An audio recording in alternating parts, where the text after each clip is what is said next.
Rio de Janeiro with a big man.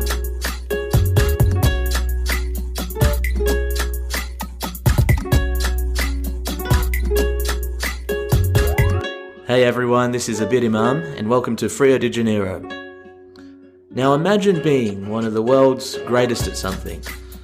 Imagine representing a country as large as Russia. And imagine being a hero to your people and being able to give back. This is the story of Yelena Isinbaeva. She's one of the greatest pole vaulters of all time and absolute Russian sporting royalty. I can't even list all of Yelena's honours because it would take too long, but she is the current female world record holder in pole vault, 2 times Olympic gold medalist at Athens 2004 and 4 years later in Beijing, multiple times world champion indoor and outdoor, 2-time World Sportswoman of the Year. And for some context, only 2 people have ever won that award more than once, Yelena and Serena Williams. Most of all, she's just a great and engaging person, and she's involved with amazing social projects through her foundation. Now, please excuse some of the audio quality, but the stories and insights from a legend are definitely worth it. So I hope you enjoy it as much as I did. Привет, Yelena. Welcome to the show. How are you going? Yes, I'm fine, thank you. How are you? Very good, very good. I'm extremely excited to have you on as a massive sports fan, athletics, gymnastics, and to hear your amazing story of how you became one of the greatest pole vaulters of all time. Okay, I will share my experience. So Yelena, firstly, can you please tell me about where you grew up? So I grew up in Volgograd, a very historical city. This city reached not because of Second War history, but also with the sport history. In my region, we have 17 Olympic champions for all time. So no other regions in Russia have such a big amount of Olympic champions from one region, from one city. So, yeah, and it's very large. It's about 72 kilometers length of our city, beside the river Volga. There lives about 2.4 million citizens, and we are very special people there because we always grow up with the search that in Stalingrad was the important period during the Second War. So we always keep the spirit inside of us, and it helps us to reach our goals in the life. And who helped inspire you to fall in love with sport?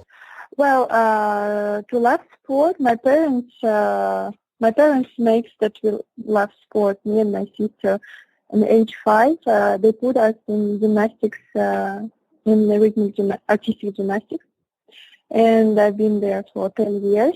And it's just because my mother and father, because they was too busy with work, because they was trying to give us the better life they can.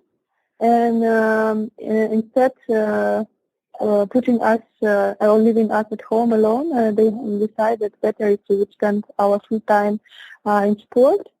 And after 10 years, of course, I was in love with sport. And when gymnastics time was over for me, of course, I was happy to be transferred from gymnastics to pole vault. And of course, I'm more happy that I succeeded in my new sport. You did gymnastics for over 10 years, which is incredible. Yeah. And it's such a great sport for teaching fundamental movement skills. How did it benefit you later on in your career? Yeah. And how much did you love gymnastics too? Of course. I love gymnastics, and it was the only one existed sport for me. I was dreamed to be an Olympic champion in gymnastics, and of course I was dreaming to represent my country in high-level competition. But of course it was difficult because I was too tall, But my passion for gymnastics was during all those 10 years. And when I practice, of course, I was trying to be the best, but other girls were a bit better than me. But when I switch gymnastics to pole vault, of course, it helps me a lot. It gives me advantage because I can control. I could control my body, especially the second part of the jump. It's 100% gymnastics.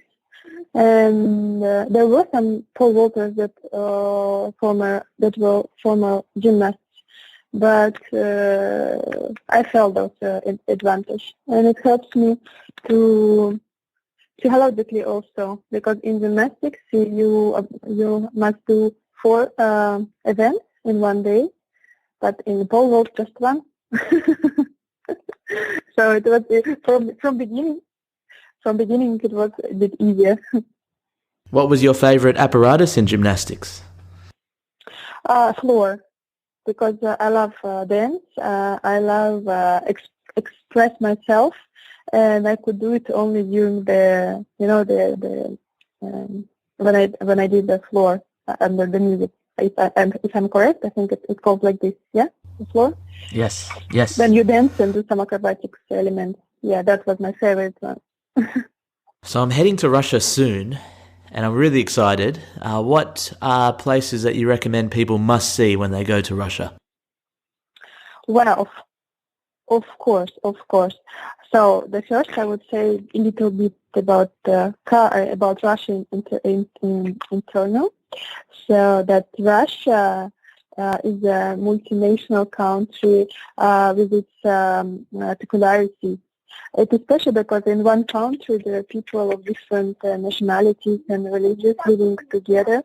And Russia is the biggest country in the world. It takes 10 hours to fly directly from one edge Kaliningrad to another edge Vladivostok. Just imagine this. And it's still one country. We are famous for our traditions, which are passed from one generation to another.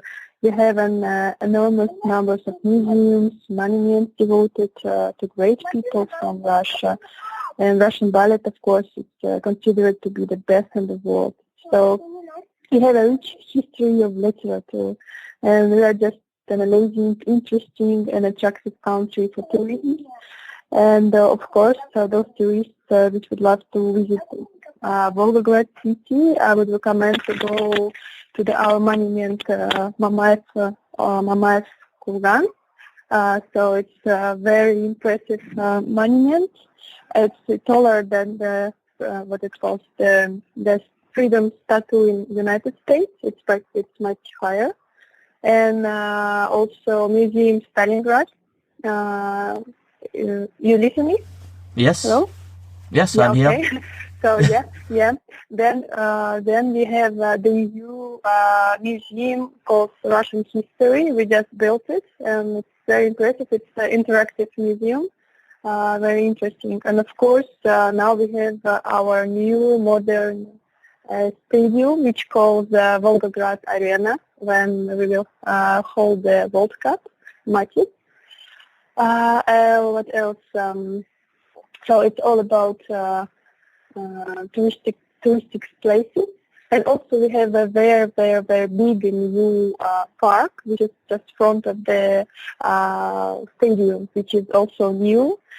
So everyone could see that Volgograd is developing, and they would feel this atmosphere and the spirit of victory. I'm sure anywhere where they go in our city. Yeah, I was quiet because I was writing so many notes of all the places I have to visit. But what are also your favorite? What are your favorite cities in the rest of Russia too? Because it's such a big country. Of course, just last year I've been in Kaliningrad, and I was very impressed with this because we are one country, but cities are so different, and it reminds me like in Yerevan. The buildings, the architecture was a bit similar as with some other European cities. Also, I've been in Vladivostok, of course, and it's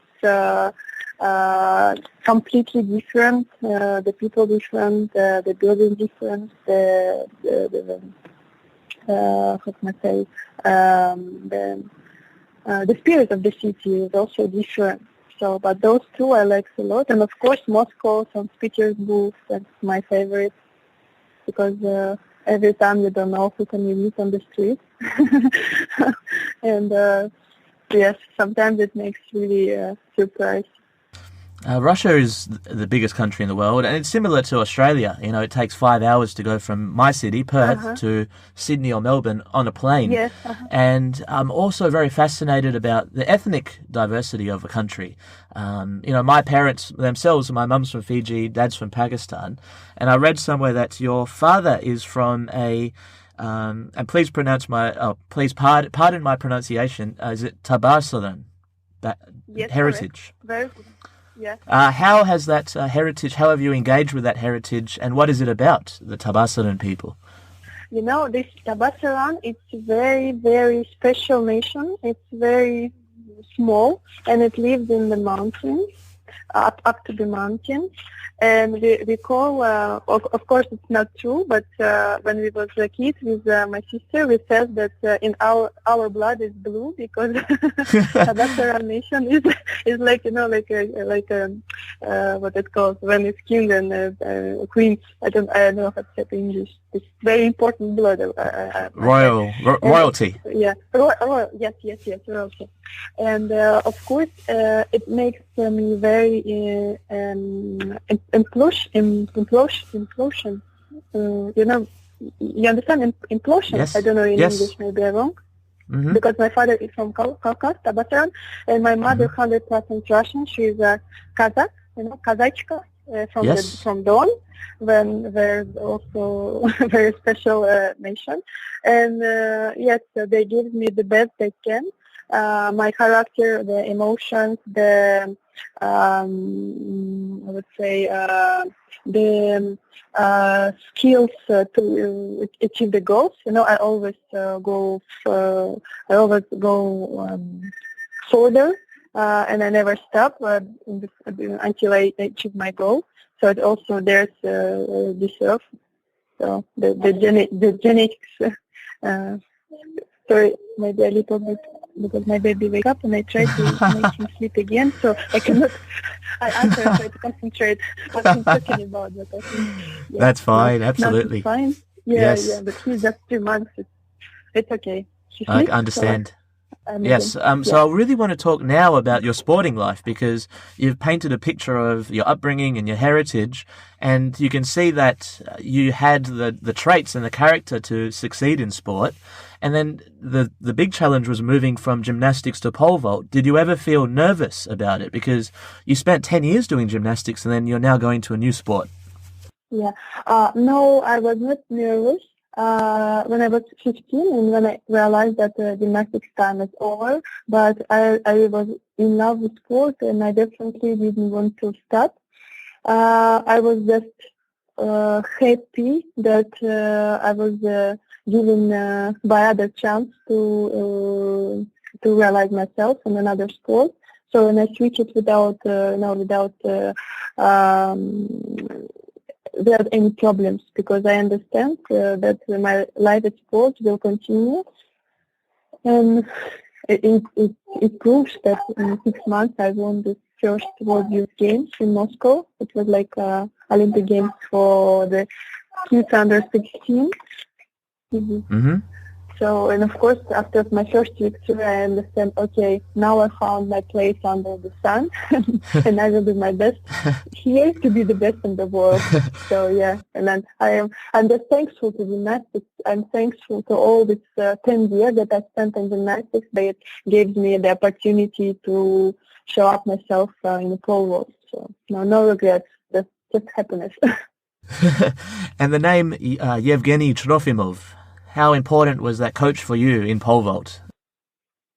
Of course, coach was very important for me, because pole vault is a very difficult technical event, and without coach, I would say impossible to achieve anything. In our tandem, me and my coach, we was just like father and daughter because we understand each other sometimes without words.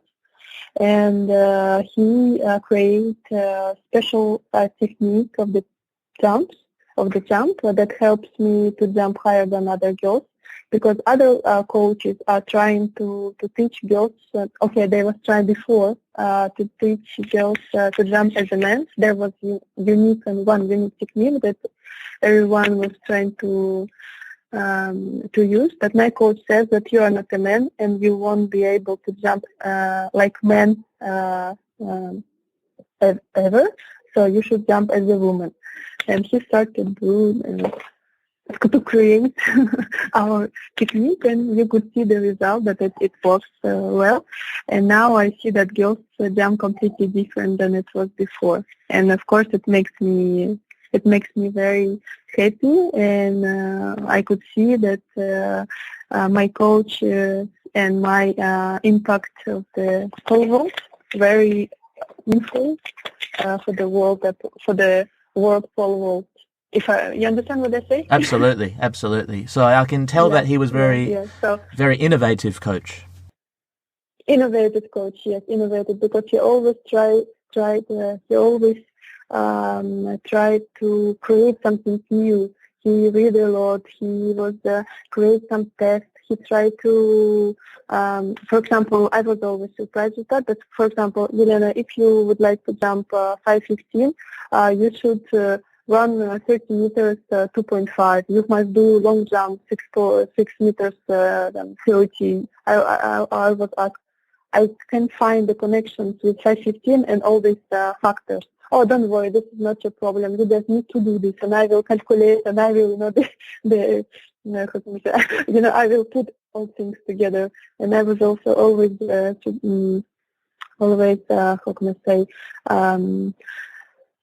happy. But not happy. I was always impressed from where he took this knowledge.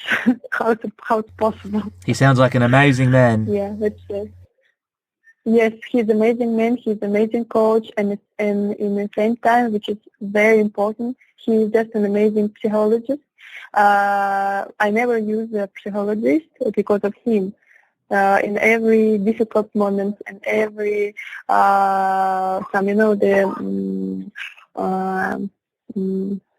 important points during the competition, he always were able to find the right words that helps me mobilize myself and win.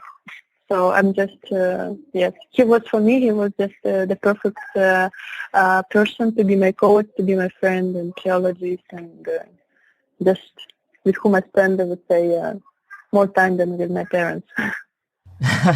I remember watching you in the Olympics, and when you're at the top of your run-up, preparing yourself, you would be talking to yourself. And that self-talk, how important was that in your career, and what practices and routines did you have for the self-talk?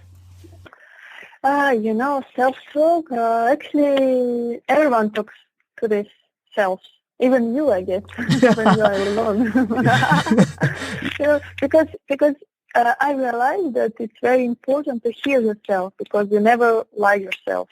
And it comes somehow, I don't know how, and I always try to find some words which helps me to mobilize, and words which motivate me for competition, for life, for things that I have to do, and especially for the pole vault. I found some sentence that helps me to mobilize myself before the jump, and it works.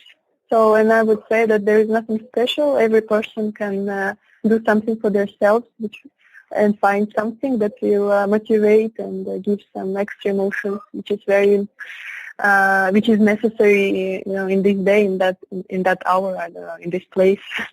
Yeah. So. And what would be the jump that you are most proud of? Well, I have many important jumps.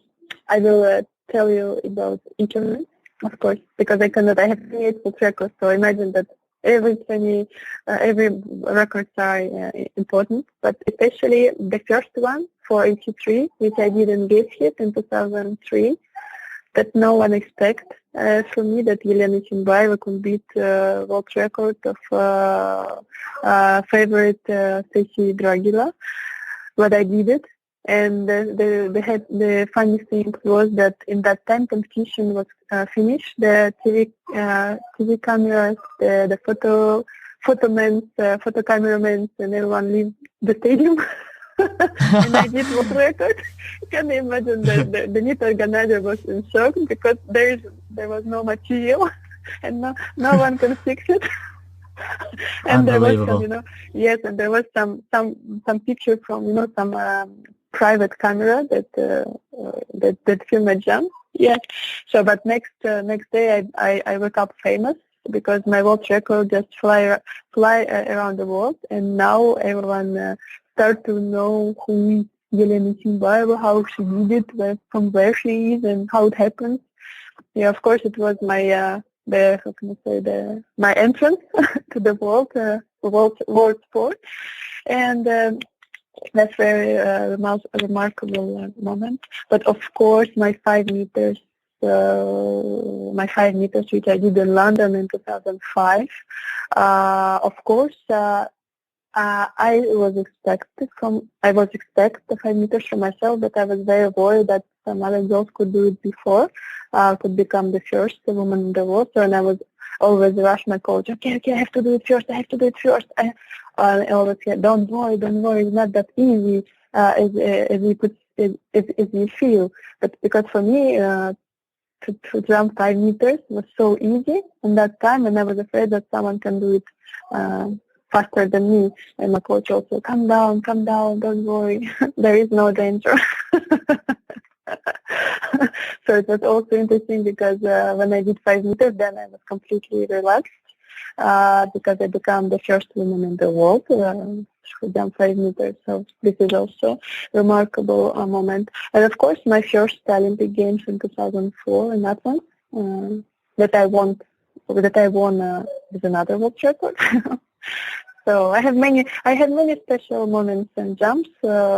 I would say that all my career, every competition are special because every time I overcome myself, I overcome some difficulties or injuries or weather conditions or something else, because victories are not given for nothing. You always step over something and then you achieve your goal. So, this. And the 28th of August 2009 in Zurich, you have the world record, which is the highest any females ever jumped in history, 5:06. What do you remember from that night? And what did you have for breakfast? I remember very clear this competition because I went there after my defeat in Berlin. My first loss in the major competition. And then I said, before Berlin, I was very, I was very nervous. I was very, feeling that something going wrong. Maybe I was too focused for the competition, that no rest before, and I was too concentrated, so it makes me a little bit, stiff competition. So I lost. I completely relaxed, and I said, okay, then I will go to Zurich. I will just enjoy myself. I will enjoy the competition. I will enjoy everything that will going on there, because the worst things happens already. So no worries at all. And when I start competition, I feel that I have just an amazing shape, and I say, okay, today I will do something great. But in that time, I was completely relaxed and confident that the bad things could not happen again. And when I did 5:06, I just was screaming. I was running around the stadium. I was running to my coach. We were celebrated. And then I said, okay, I should have done it in Berlin. Okay, in Berlin nothing happened. So, but I done it here, and I proved to world again that Isinbaeva is the best. So that was very important for me. Very good. And how for the listeners, how do you deconstruct a pole vault jump? So what are the different phases from the run-up to the landing, so we can understand pole vault a little bit better? So I will try to express, of course. So my run-up was 35 meters. So and imagine yourself that you stay in the mark of 35 meters and you just run with a pole, which is 4 meters 65 length. So you hold it for the one on the top of the pole. So you run, and it's difficult because you can feel even light wind, which is blowing, from one side to another, and then you do run up, but you accelerate the speed. Just in the end, so you run not like a sprinter. Russian today, not like a sprinter, but like every next step you accelerate. You understand? Yes, I understand. Yes. So then you do takeoff from. So my takeoff was 2 meters, if I'm not wrong, or 3. This number could be wrong. I don't remember. Okay. The takeoff place. You imagine this place before when you put the pole, this box, and before you put the pole. So the line between box and takeoff, it's about 2 meters 80 or 3 meters 80 bit, I don't remember, but you can try it at home or somewhere else. So, and from this place you must take off your body just with the pole. You must bend the pole with your weight and with your speed, like this. When the pole will catapult you up. You will go directly up and not back and not too much forward. So it all depends from the takeoff. And when you are up shoulders, no, what it's called? Mm-hmm. Yeah, up shoulders. So when you bend, yes, up to your shoulders. So your head is down, your legs is up, and in this position, you must try to fly over the bar, and in this time you must turn your body from back to the from back position to the opposite position, and with your stomach, and jump over the bar already with your stomach down. So I don't know if you understand me, but and then you fall down on the pit, and you're happy if you win. But it's very difficult, actually. And that's when you celebrate and run around. Yes. And I'm really interested, and I'm sure the listeners are too, of the practical exercises that you were doing. So what was your favorite tip for flexibility and to gain strength? I don't have favorite exercises, because all these exercises are, as a duty. Even if you don't want to do it, you must do it to prevent the injury. Yeah, I understand. Yes, it's not like you come here, you come to the training and you enjoy, all the stretching things. No, just now when I do fitness, now I enjoy. But in that time, it was duty. Yeah. Well, what fitness do you do now, out of choice? Well, now I start to run a little bit, because after second baby delivery, I lose my shape. I mean the muscle, and I want to get it back.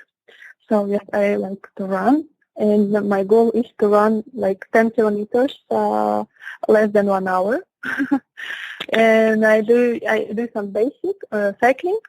And stretching. Without stretching, no training.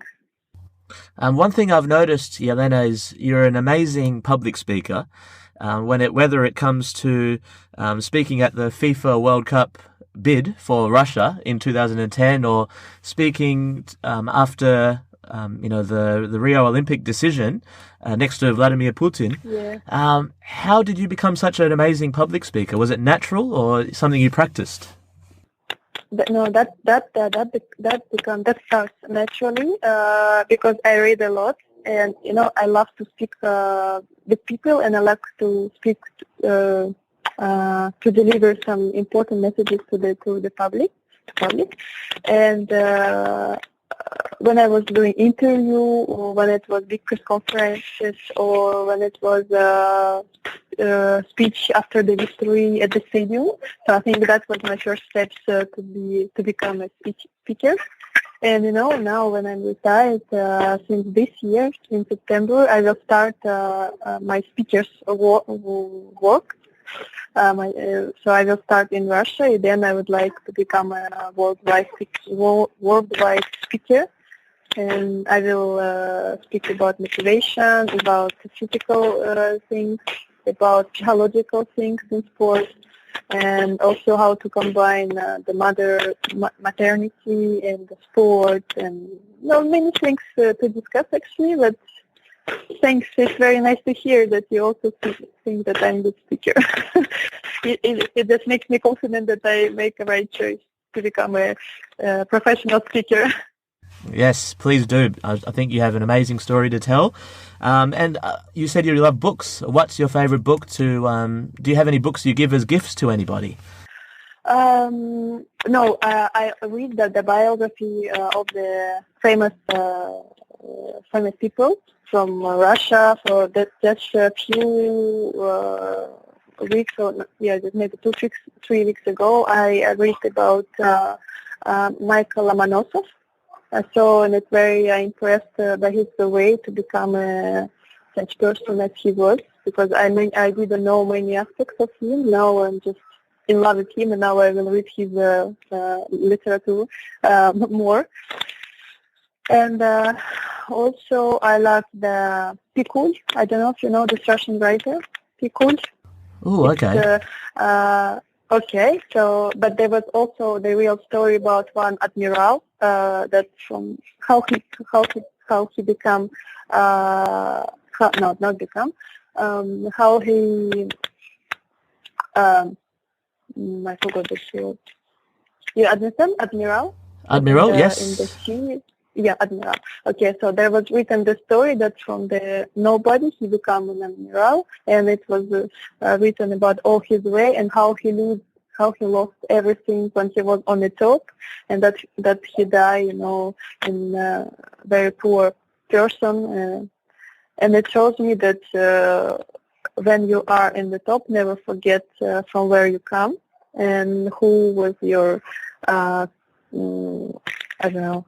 friends or close people who helps you to become the great person. So you must never forget about your past life, I would say. And this kind of books I read. So the real stories of the real people, and which will help me in the future.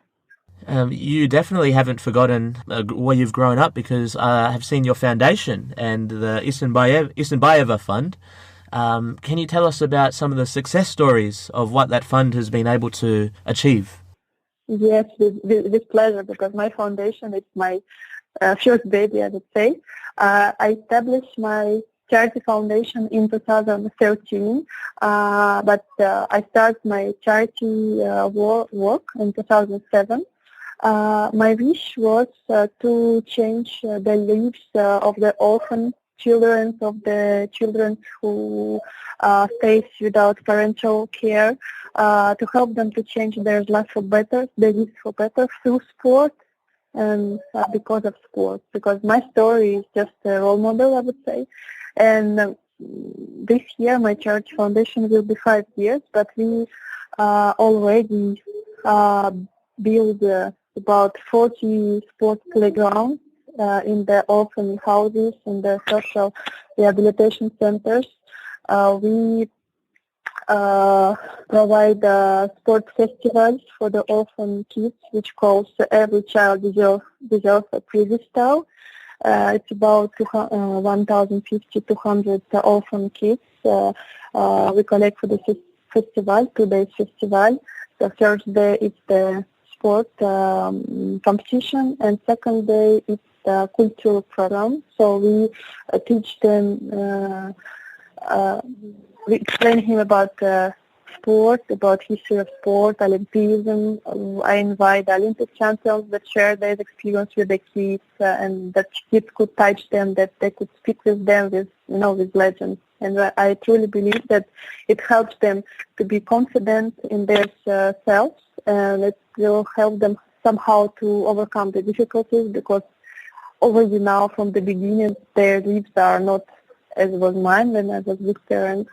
And now I try to help them to understand that they could do everything what they want, and we are here to help them and to give them, my shoulder and my hands when it will be necessary.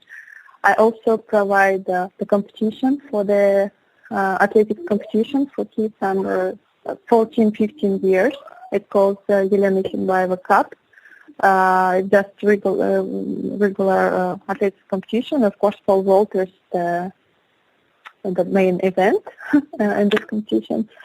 Also, we do color run every year. So this color run is also a charity project, and all money that we win from this from the color run, we all again build the sport playgrounds for the centers where they need it.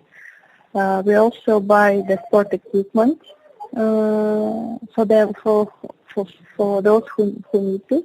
I mean, also the rehabilitation centers, the orphan houses,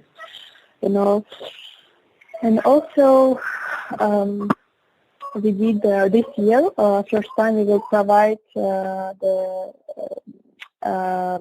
urban sport festival. When we put together workout, parkour and street ball, because I know that yes, because those three sports are very very easy, that everyone can do it without even equipment, I would say. Just outside on the street, just you need the ball for the street ball. Yes, and this year we will provide it in Volgograd, and we expect that there will be about 500, 800 participants. Yes, and we'd like to collect. And what is important that the kids from orphan houses, which is older than 16 years old, they will participate there. How do you say parkour in Russian? Parkour. Parkour, it's like when they especially boys, but now girls also start to do it, when they run in the city and they jump over everything, like I don't know, they I don't know how to say it, but you understand? I coach that here in Australia. Really? Yes. I have been coaching athletics and gymnastics for that's one of my jobs here. I work in development in Australia, so I'm so interested in what you're saying. Yes, but we have many young people which is doing parkour and workout here. Of course, we don't have facilities for this, and I try to improve it, because it's very simple, but it's very necessary because everyone can do sport. So yes, I'm happy to hear it. Maybe once I will invite you from Australia to my city to teach our children. Absolutely love to, because I'll be there in July, so maybe it's possible. Great. I just have a couple more questions. I want to talk about a story I heard about. You were having lunch and Roman Abramovich was on the table, and he heard that in Volgograd, where you were training, there was facilities that needed some maintenance or needed help, and he heard about that and he said he would help you out. Can you tell us about that story? Yes, of course. It was in 2010, after the FIFA beat, when we finished. We went to the lunch all together. Yes, I was sitting next to him, and he was asking me, Yelena, how are you? How's everything? How things in Volgograd? How's your sport facilities? And I was, everything is fine. But, our indoor hall is actually very old. The facilities must be improved a little bit, but we don't have money, and it's very cold during the winter, and it's big risk to get injury. I'm very afraid because I need to compete. And I start to explain him, answer on his question, and then he said, you know what, I can help you. I say, okay, but how? Oh, because the biggest problem was the windows in indoor hall. It was very old, and when it was -10 outside, the inside was maybe 0, and when it's 0, but you don't know because you are in Australia. Yes, you're right. Yes, it's very cold. It's very difficult to warm up your body because you always feel cold, and it's a big risk to be injured. And then he said, okay, I will help you. I will change these windows in all window hall. So like this, you could feel yourself comfortable. Of course, my first impression was great, super. But then I say, I'm afraid that he can forget. And I was the next day, I say, oh, Roman Arkadievich, I'm sorry, but wouldn't you forget about this? And he just looked at me and said, Yelena, I never forget anything. And after his words, I was confident that he will help me, and he helped. So, yes, he gave us money, and we changed the windows. And now, during the winter, when it's -10 or 20 outside, inside the hall, it's about 20, 25 degrees. And now everyone complaining that it's so hot. Now it's like Australia inside. Yes. Yeah, it was a funny story, but it's a real story. The whole world is really looking forward now to the World Cup. I'm so excited to visit Russia and see what it's like, and to see the people. And 10 years ago, you were standing there in the FIFA headquarters, and you were talking to the FIFA president. You were in the speech representing Russia. But apparently the night before, you didn't know that you would have to be doing the speech. Can you tell us about what that was like for you? I was surprised. Yeah, but I was surprised that I was very honored about this. And when they give me opportunity to speak, I was like, wow, such a crazy thing. Such a, how can I say, such a, I don't know how to express that. It was something that is not comparable with this competition, because you represent your country, whole huge Russia. And yes, I was it's a big honor, but of course a responsibility, because there was no chance for me to make any mistake. But yeah, I was very happy. And the important thing was that I didn't know that it was live. That my speech was live. I thought that it will be recorded somewhere, and then they will show me. And when I finished, everyone says, Yelena, do you know that it was live? I say, whoa! Yeah, but it was. Thank God I didn't know it from the beginning, because otherwise, no, it could have been. How can I say? It could not happen, I would say, because of nervous. And what opportunity does this World Cup provide now for Russia to really showcase itself, and what legacy do you think it can come out from this World Cup? Well, of course, for our country, World Cup is an opportunity to present a new, modern and developing Russia to the whole world. No doubt that World Cup will push the development of economics, of business, international relationships, infrastructure, and tourism, of course, in our country. And the World Cup will definitely have a positive impact of the development of football and sports in general in our country. And of course, its legacy will become a center of attraction as a tourist, and also athletes, maybe all over the world, because now we have the stadiums, the hotels, the infrastructure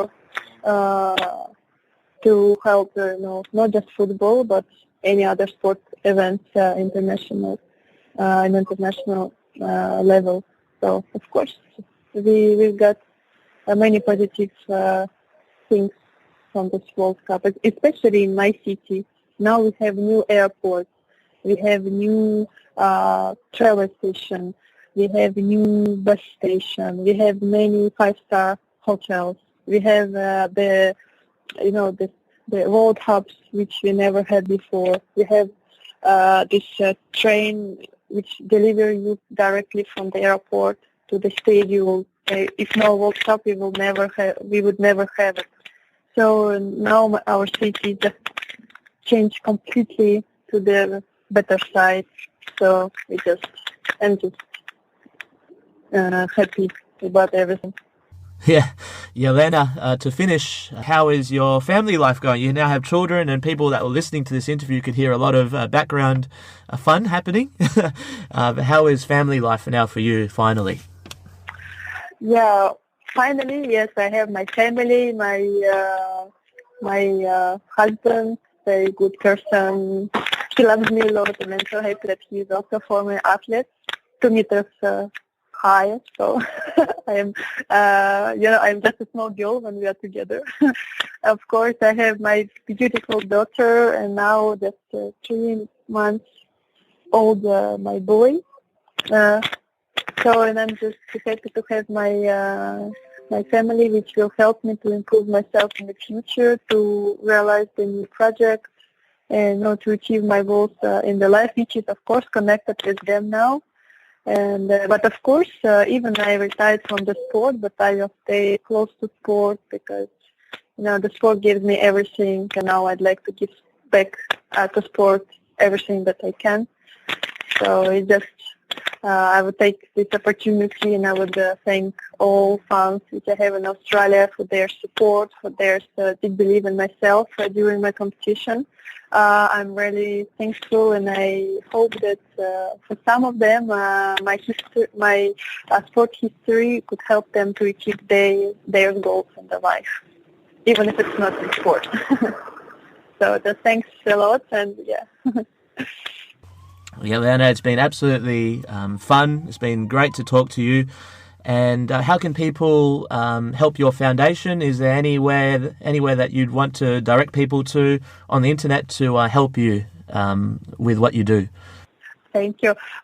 We are planning to sell some products with a label of my foundation. You will love that my label is dolphin. I don't know if you know about my passion and love of dolphins. So now the logo. Oh, we have many here. So yes. Oh, if you could send something, something special to me, I would be happy. So, and I would say that this is from Australia. Yeah, we will sell some products with dolphin, and all money which we collect from this sales will go to our foundation, and it will help us to build a new playground and to buy new equipment for the kids. So, but it will come in soon. Yeah. But if someone wants to donate money, it's also appreciated, because we have many projects that need to be realized this year and next year. So I would be happy if someone would like to help. Yelena, спасибо большое. Пока. You're welcome. До свидания. And hopefully maybe sometime we can meet, and I hope you all the best in life, and we hear from you a lot in your projects. So thank you very much. Thank you so much. It was a pleasure for me too. Have a wonderful day or night or this. Hey everyone, wherever you are in the world, thanks heaps for listening to Rio de Janeiro. You can visit the show website abidimam.com, ABIDIMAM, for all of the show goodies. You can subscribe, leave a review. I appreciate it very much. And until the next episode, keep smiling, keep scoring.